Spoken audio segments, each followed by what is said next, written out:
Moderating this panel is Dan Martin, the Vice President of Digital Partnerships at MasterCard. Dan leads that team encompassing Australia's vibrant ecosystem of fintechs, tech enablers, global e-commerce brands and marketplaces. Dan, come on up to the stage. Welcome in. We kicked off this morning talking about the importance of having women on your team. We have two brilliant women for this panel. One, I would have to say, is wisdom bombs my LinkedIn page, and that's Trina Blair, the CEO of FD Global Connections. Trina is a multi-award-winning entrepreneur and international strategist who has helped businesses from early-scale startups to access-listed companies launch internationally. As the founder and CEO of FD Global Connections, Trina has lived and worked between Australia and the US for more than 15 years and has been called, quote, an expert in expanding businesses from Australia into the US by Forbes. Trina combines her CEO responsibilities with board portfolio and works with businesses to develop and apply governance principles to support their global expansion. Come on up, you brilliant, brilliant entrepreneur. Great to have you here. And Jody, I love this job description, a professional NED, a non-executive director with 30 plus years experience in investment banking, stockbroking and funds management. A current board audit and risk committee chair, you like doing the hard stuff. She also has an understanding of digital innovation with experience as a FinTech CEO, a NED and advisor. Jody, welcome to the stage. Please come and join us.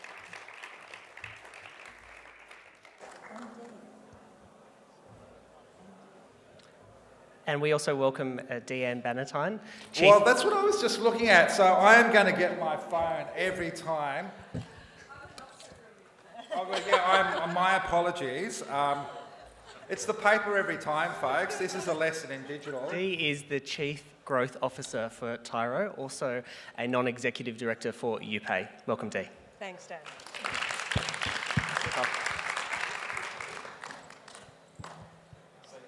Want to do this?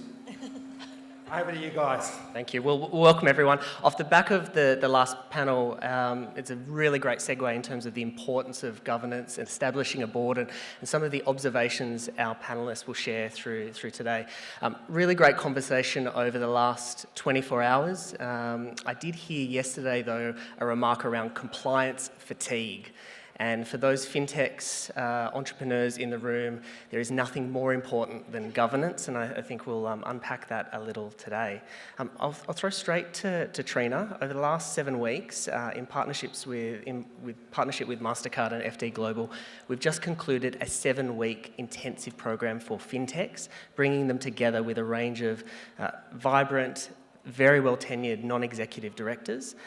Can you share with the audience a little bit about that program? Sure, thanks Dan. Good morning everybody.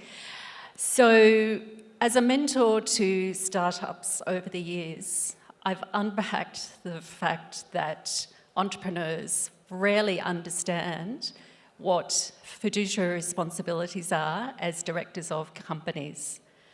So I approached MasterCard recently and put together a program for their fintechs.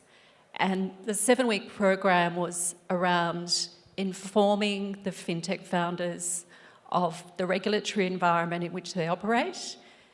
Secondly, it was about educating them on the frameworks that they could implement as early stage and as growth companies. And thirdly, and really importantly, it was about introducing the fintechs to governance professionals. And so we had a number of panels of incredible experienced and senior governance professionals, not only in Australia, but also in the United States and the United Kingdom. So we wrapped it up last week, and it's been hugely successful based on the feedback. And thanks to MasterCard for the vision in understanding that this is a real issue for fintechs and for running this program with FD Global Connections. No, really great feedback from the participants. One of the common questions that came out through that 7-week program, though, related to when is the right time to establish a board or an advisory board, governance framework. And I'm interested from the panel what your perspectives might be. Dee, I might start with you. Yeah, we had this chat before, and I think we were all in alignment that I think it's important for fintechs and startups to sort of think about, perhaps right from when obviously they start their business, to start thinking about governance, but to be clear about the role of the board and the time, what is the right time for when they actually establish a proper board as opposed to an advisory board, and thinking about then what do they want, what are they looking for from a governance perspective and from the board. And I think on the flip side of that as well is also for individuals who potentially put their hand up or want to participate as a non-executive director on a board of a startup, thinking about then what is the role of the board and your relationship with the founder and the CEO and perhaps the organisation at that particular time, because clearly once a board is established, there is fiduciary responsibilities and accountabilities that need to be taken into consideration. Jodie. Yeah, I think it's well, I'd agree with Dee actually. It's very tricky to understand when you where you want to start getting a board involved or whatever, but I would recommend starting off with sort of mentors, advisors in the first instance. But do remember, as soon as you take somebody else's money, you do have fiduciary duties, so you do have to start operating as if, even if you don't have a board, you have to start operating about looking after that money. So that's the bit that I would add. But it varies, it's tricky. Trina, when's the right time to start? It's always a really difficult question to answer because every fintech has different requirements and skill sets within the business. When is the right time? First of all, if you don't have a risk officer in your business, then you need to get those skill sets in. That's really when you need to start thinking about compliance and risk management. But your mentors are really great source of advice. And with that, as you grow, as you understand and get more deeply involved in the regulatory environment, that's when I suggest you start looking at establishing an advisory committee, look at the skill sets that you actually need. And then if you, as Jodie says, looking at securing capital, looking at listing on the ASX, then you need to look at a governance board. And that journey can take years, so it's not something that you should be jumping into a governance board straight away by any means. I don't recommend that at all. But looking at the structures that you've got internally and the external support that you can get through the mentors, your advisory committee and so forth in the early days. Super. Thinking about boards that are in place, Dee, in your capacity of Chief Growth Officer at Tyro, some great results this week. Congratulations. Thank you. To you. We're very proud. The very, team. very good. Of course, I had a lot to do with it. I've been there for 4 months. Very good. In that capacity, what's your observations of how the board operates that you might be able to share with the audience? Yeah, look, Tyro's interesting. It's I refer to it as a 20-year-old startup. It's actually a really fantastic organisation to be part of because it is a 20-year-old company. It's a fintech. It's about 600 people, so it's still small enough to be agile. But we are a listed company and we're a bank, so quite heavy in terms of our regulatory compliance obligations. And so therefore our board, my understanding is, have obviously evolved quite significantly over time, and we've had some really amazing directors, including David Thodey, who recently stepped down as chair. The construct of the board, therefore, is now represented and made up of and reflects the needs of the company in terms of that diversity of skills and experience that we have. And so I think certainly my observations are that the board is exactly where it needs to be for Tyro in its life, where it is in its life cycle. Wonderful. Jodie, as an experienced non-executive director, and having participated in the program that Trina mentioned, thank you again, be keen to have your observations in terms of why and what benefit you think combining both the FinTech community and the non-executive director community together, what value exchange occurs? So thanks for the question. I think it's a good one. It's made me sort of pause and have a bit of a think about my own career. I will start by saying NEDs are all different. And as people are all different, and some NEDs would like to, I know NEDs who only want to work in sort of the startup space because it's fun and exciting and all that sort of thing, and NEDs who only want to be in the top 100, which, you know, when you get 1,000 pages to read for a board meeting, that's not so fun and exciting, I think. And then some, like me, who would like a different portfolio. So I sit on a government board, I sit on a board of a small bank, and I do some not-for-profit stuff, and I've done in superannuation as well. So I think it really depends on what you want in your portfolio, but the fintechs is a really exciting space.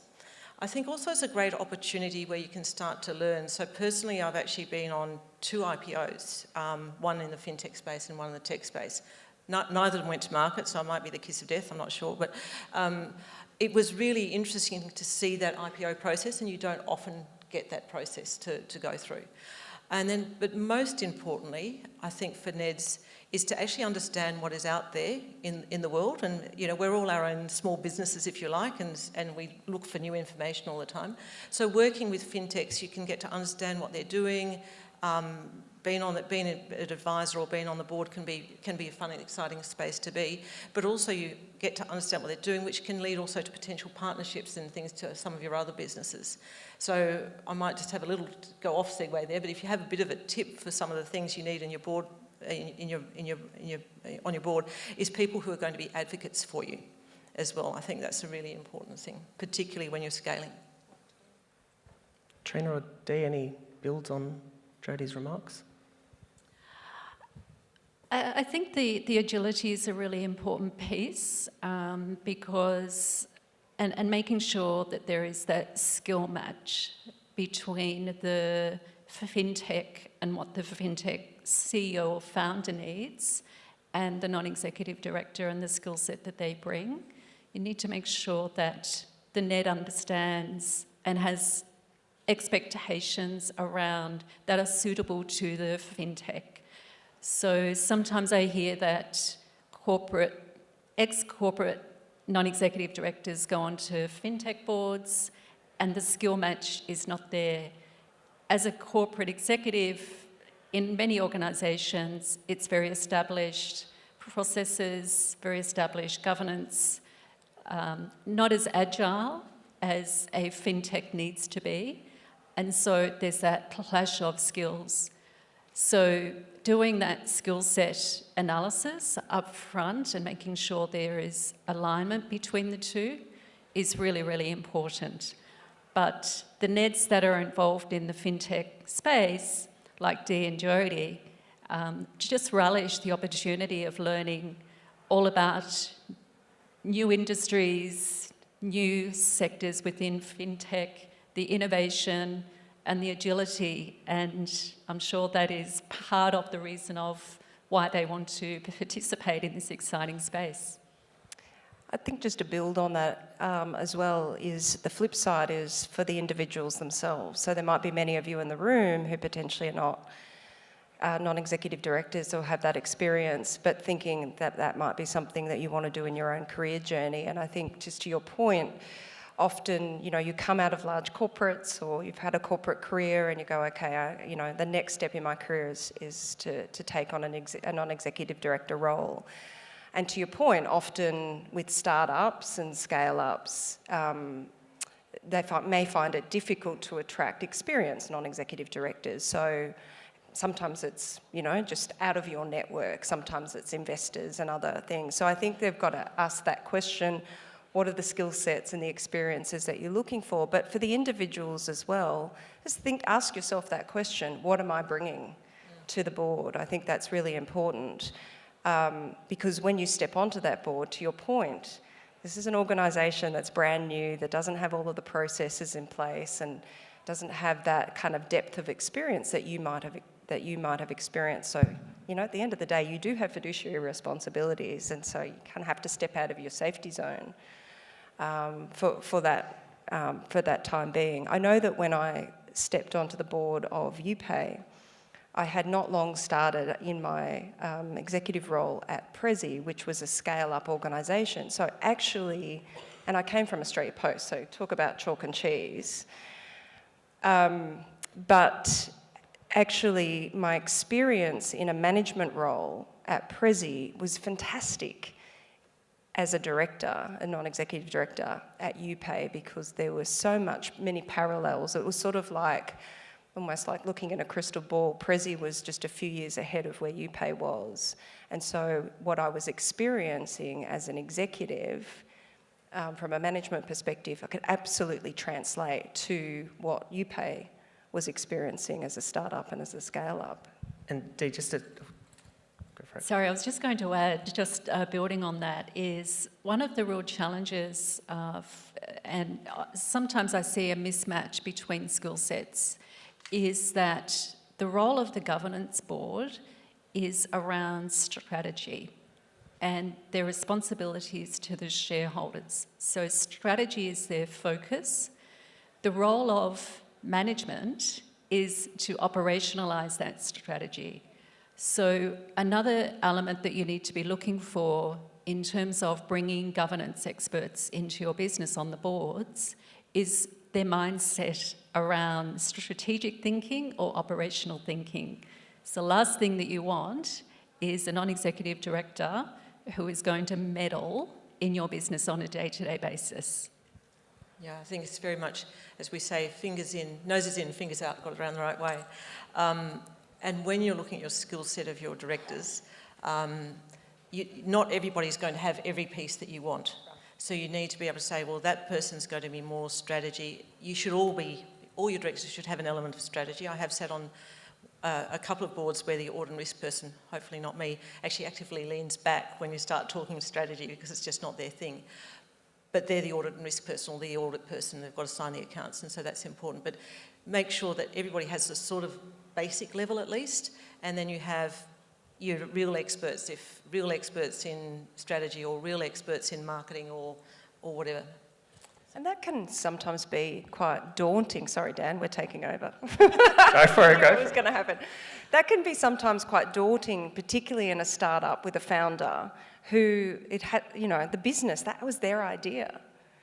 And they've brought it to life. And now all of a sudden they've got a board who has a responsibility for setting the strategy and an obligation to the shareholders. And, there might be some discomfort there and potential conflict. So that's an interesting thing to consider as well. I was going to ask Dee, just as a executive leader at Tyro and also balancing your role as an ed, how do you balance that? How do you separate your time? How do you find the time? I don't know. Look, it's an important point because obviously when you have a day job, and particularly, for me, I've just started a new role and so it's pretty intense.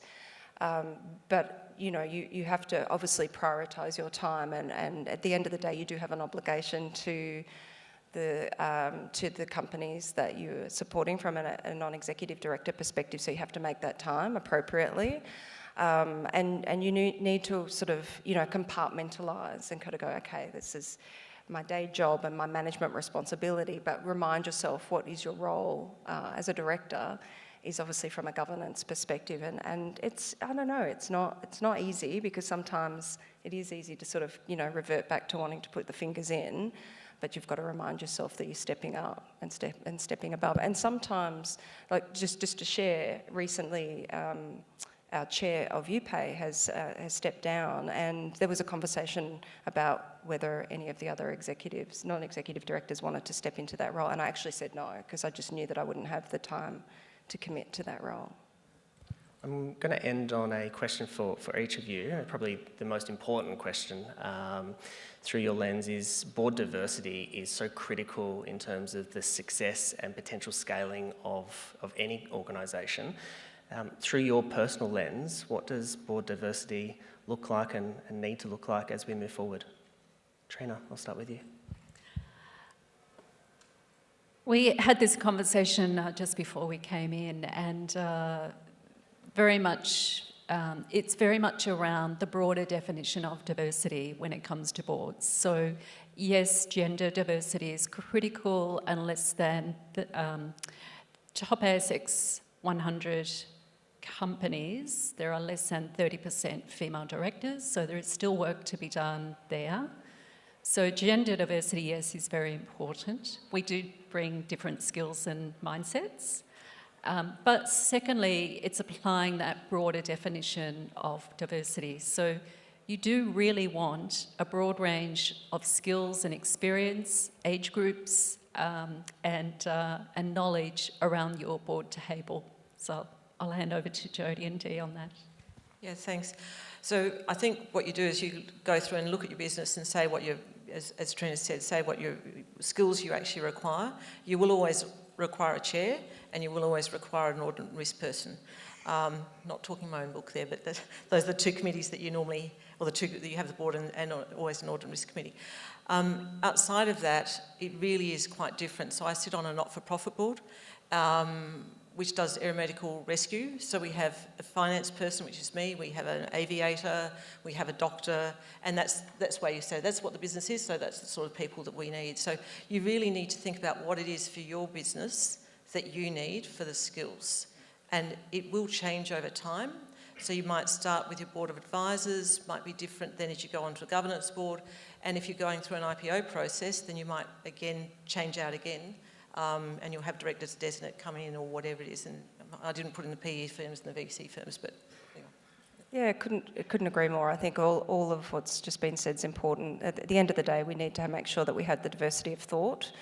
As we talked about before, board's responsibility is to set the strategy for the organisation and effectively, and also the culture for the organisation, and it needs to start from the top. And so, particularly as you grow as an organisation, if I think about Tyro, you know, with 600 people, as I mentioned, we've got 2/3 of our board are female, which was amazing, but also obviously have that diversity of skill set.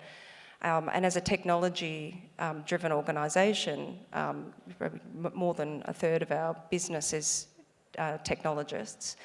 Obviously, traditionally a very male-dominated industry. You know, we're really pleased that we've now achieved around about a 40-60% split as an organisation in terms of gender diversity. So I think having that diversity on the board has helped with driving those results. But completely agree. And at the end of the day, think about your customer base as well and what you're trying to achieve. If you're a consumer-led organisation, more than 50% of your customer base will be female. It just depends on the product that you're in, the industry you're in, and the market that you're in, and you need to think about those things from a diversity perspective as well.